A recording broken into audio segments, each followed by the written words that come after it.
Everyone, मैं आप सभी का आपके अपने चैनल में स्वागत करती हूँ। आई होप कि आप सभी लोग अच्छे होंगे। आज की इस वीडियो में हम लोग पढ़ेंगे एनसीईआरटी चैप्टर 3। इसके अंतर्गत हम लोग पढ़ेंगे बंधुत्व, जाति तथा वर्ग। इसमें पढ़ेंगे आरंभिक समाज, लगभग 600 ईस्वी पूर्व से 600 ईस्वी तक के काल को हम लोग पढ़ेंगे। इसमें जैसा कि आप लोगों ने देखा कि पिछले अध्याय में हम लोगों ने पढ़ा लगभग 600 ईस्वी पूर्व से 600 ईस्वी तक के मध्य आर्थिक और राजनीतिक जीवन में अनेक परिवर्तन हुए। इसमें से कुछ परिवर्तनों ने समकालीन समाज पर अपना प्रभाव छोड़ा।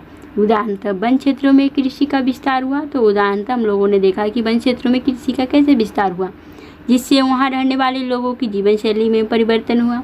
शिल्प विशेषज्ञों के एक विशिष्ट सामाजिक समूह का उदय हुआ तथा संपत्ति के असमान वितरण ने सामाजिक विषमता को अधिक प्रखर बनाया। इतिहासकार इन सब प्रक्रियाओं को समझने के लिए प्रायः साहित्यिक परंपराओं का उपयोग करते हैं। तो इतिहासकार जो है इन सब प्रक्रियाओं को समझने के लिए प्रायः साहित्यिक परंपराओं का जो है उपयोग करते हैं। कुछ ग्रंथ सामाजिक व्यवहार के मानदंड तय करते हैं, अन्य ग्रंथ समाज का चित्रण करते थे और कभी कभी समाज में मौजूद विभिन्न रिवाजों पर अपनी टिप्पणी भी प्रस्तुत करते थे। अभिलेखों से हमें समाज की कुछ ऐतिहासिक अभिनायकों की झलक मिलती है। तो अभिलेखों से हमें क्या चीज़ की झलक मिलती है? समाज के कुछ ऐतिहासिक अभिनायकों की झलक मिलती है। तो हम देखेंगे कि प्रत्येक ग्रंथ यानी अभिलेख किसी समुदाय विशेष के दृष्टिकोण से लिखा जाता है। तो प्रत्येक ग्रंथ जो है किसी समुदाय विशेष के दृष्टिकोण से लिखा जाता था, कि समुदाय को ध्यान में रखकर उसके दृष्टिकोण से लिखा जाता था। अतः यह याद रखना जरूरी होता है कि ये ग्रंथ किसने लिखे, क्या लिखा गया और किनके लिए इनकी रचना हुई। तो यह याद रखना जरूरी होता है कि ये ग्रंथ किसने लिखा, क्या लिखा गया है और किनके लिए इनकी रचना हुई है। इस बात पर भी ध्यान देना जरूरी है कि इन ग्रंथों की रचना में किस भाषा का प्रयोग हुआ, इनका प्रचार प्रसार किस तरह हुआ। यदि हम इन ग्रंथों का प्रयोग सावधानी से करें तो समाज में प्रचलित आचार व्यवहार और रिवाजों का इतिहास लिखा जा सकता है। तो यदि हम इन ग्रंथों का प्रयोग सावधानी से करें तो क्या पता चलता है, समाज में प्रचलित आचार व्यवहार और रिवाजों का इतिहास लिखा जा सकता है। उपमहाद्वीप के सबसे समृद्ध ग्रंथों में से एक महाभारत का विश्लेषण करते हुए हम अपना ध्यान एक ऐसे विशाल महाकाव्य पर केंद्रित करते हैं जो अपने वर्तमान रूप में 1 लाख श्लोकों से अधिक है। तो महाभारत में जो है 1 लाख श्लोक से भी अधिक श्लोक लिखा गया है और विभिन्न सामाजिक श्रेणियों व परिस्थितियों का लेखा जोखा है। तो इन ग्रंथों की रचना 1000 वर्ष तक होती रही। तो महाभारत ग्रंथ की रचना जो है 1000 वर्ष तक होती रही, लगभग 500 ईस्वी तक। इसमें निहित कुछ कथाएं तो इस काल से पहले भी प्रचलित थी। तो इसमें कुछ कथाएं हैं जो पहले भी प्रचलित थी। महाभारत की मुख्य कथा 2 परिवारों के बीच हुए युद्ध का चित्रण है। तो जैसा कि आप लोग जानते हैं कि महाभारत में 2 परिवार आपस में ही लड़ रहे थे।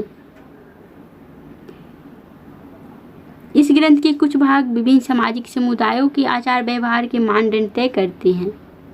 यदा कदा किंतु हमेशा नहीं, इस ग्रंथ के मुख्य पात्र इन सामाजिक मानदंडों का अनुसरण करते हुए दिखाई पड़ते हैं। आप लोग जो स्लाइड पे पिक्चर देख रहे हैं वह महाभारत का एक दृश्य मृण्मयी मूर्तिकला है जो कि पश्चिम बंगाल से मिला। तो यह मूर्ति जो है लगभग 17वीं शताब्दी का है। अब हम लोग पढ़ेंगे महाभारत का समालोचनात्मक संस्करण के बारे में। 1919 ईस्वी में प्रसिद्ध संस्कृत विद्वान B.A. सुकथांकर के नेतृत्व में एक अत्यंत महत्वाकांक्षी परियोजना की शुरुआत हुई। अनेक विद्वानों ने मिलकर महाभारत का समालोचनात्मक संस्करण तैयार करने का जिम्मा उठाया। तो 1919 ईस्वी में लगभग अनेक विद्वानों ने मिलकर महाभारत का समालोचनात्मक संस्करण तैयार करने का जिम्मा उठाया। इससे जुड़े क्या क्या कार्य थे इसे हम लोग देखेंगे। आरंभ में देश के विभिन्न भागों से विभिन्न लिपियों में लिखी गई महाभारत की संस्कृत पांडुलिपियों को एकत्रित किया गया। तो पहले काम क्या किया गया, आरंभ में देश के विभिन्न भागों से विभिन्न लिपियों में लिखी गई महाभारत की संस्कृत जो पांडुलिपियाँ थी उसको इकट्ठा किया गया। परियोजना पर काम करने वाले विद्वानों ने सभी पांडुलिपियों में पाए जाने वाले श्लोकों की तुलना करने का एक तरीका जो है ढूंढ निकाला। अंततः उन्होंने उन श्लोकों का चयन किया जो लगभग सभी पांडुलिपियों में पाए गए। तो अंततः उन्होंने उन श्लोकों का चयन किया जो लगभग सभी पांडुलिपियों में पाए गए थे और उनका प्रकाशन 13,000 पृष्ठों में फैले अनेक ग्रंथ खंडों में किया और उनका प्रकाशन जो है 13,000 पृष्ठों में फैले अनेक ग्रंथ खंडों में किया था। इस परियोजना को पूरा करने में 47 वर्ष लग गए। तो इस परियोजना को पूरा करने में कितने वर्ष लग गए? लगभग 47 वर्ष लग गए। इस पूरी प्रक्रिया में 2 बातें विशेष रूप से उभर कर आई। तो इस पूरी प्रक्रिया में जो है 2 बातें जो है विशेषकर उभर कर आई थी सामने, उसे हम लोग देखेंगे। तो पहली बात जो सामने निकल कर आई वह थी संस्कृत के कई पाठों की अनेक अंशों में समानता थी। तो संस्कृत के कई पाठों में अनेक अंशों में समानता थे। यह इस बात से ही स्पष्ट होता है कि समूचे उपमहाद्वीप में उत्तर में कश्मीर और नेपाल से लेकर दक्षिण में केरल और तमिलनाडु तक सभी पांडुलिपियों में यह समानता देखने में आई। दूसरी बात जो स्पष्ट हुई वह यह थी कि कुछ शताब्दियों के दौरान हुए महाभारत के प्रेषण में अनेक क्षेत्रीय प्रभेद भी उभर कर सामने आए। इन प्रभेदों का संकलन मुख्य पाठ की पाद टिप्पणियों और परिशिष्टों के रूप में किया गया। 13,000 पृष्ठों में से आधे से भी अधिक इन प्रभेदों का ब्यौरा देते हैं। एक तरह से देखा जाए तो ये प्रभेद उन गूढ़ प्रक्रियाओं के द्योतक हैं जिन्होंने प्रभावशाली परंपरा और लचीले स्थानीय विचार और आचरण के बीच संवाद कायम करके सामाजिक इतिहासों को रूप दिया था। यह संवाद द्वंद्व और मतक दोनों को ही चित्रित करते हैं। इन सभी प्रक्रियाओं के बारे में हमारी समझ मुख्यतः उन ग्रंथों पर आधारित है जो संस्कृत में ब्राह्मणों द्वारा उन्हीं के लिए लिखे गए हैं।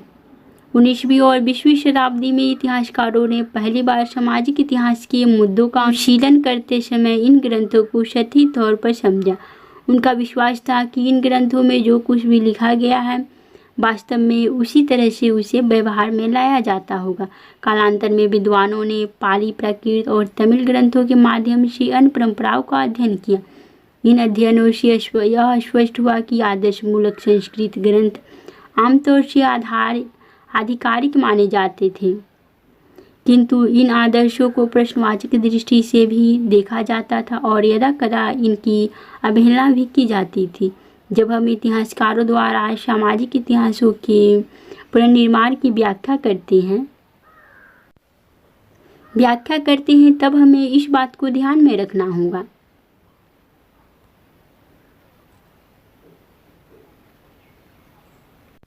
हम लोग ऊपर में स्लाइड में जो देख रहे हैं वह है समालोचनात्मक संस्करण के एक पृष्ठ का अंश, बड़े मोटे अक्षरों में प्रकाशित अंश मुख्य पाठ का हिस्सा है। छोटा मुद्रण विभिन्न पांडुलिपियों में पाए गए पाठभेदों को दर्शाता है जिन्हें ध्यानपूर्वक तालिकाबद्ध किया गया था। तो यह स्लाइड पे दिए हुए हैं, लगाए हुए हैं, मैंने लगाया है, आप लोग देख लीजिए स्लाइड में। तो इस वीडियो में इतना ही रहेगा और अगले वीडियो में हम लोग पढ़ेंगे बंधुता एवं विवाह, अनेक नियम और व्यवहार की विभिन्नता के बारे में पढ़ेंगे। तो आज के लिए इतना ही रहेगा।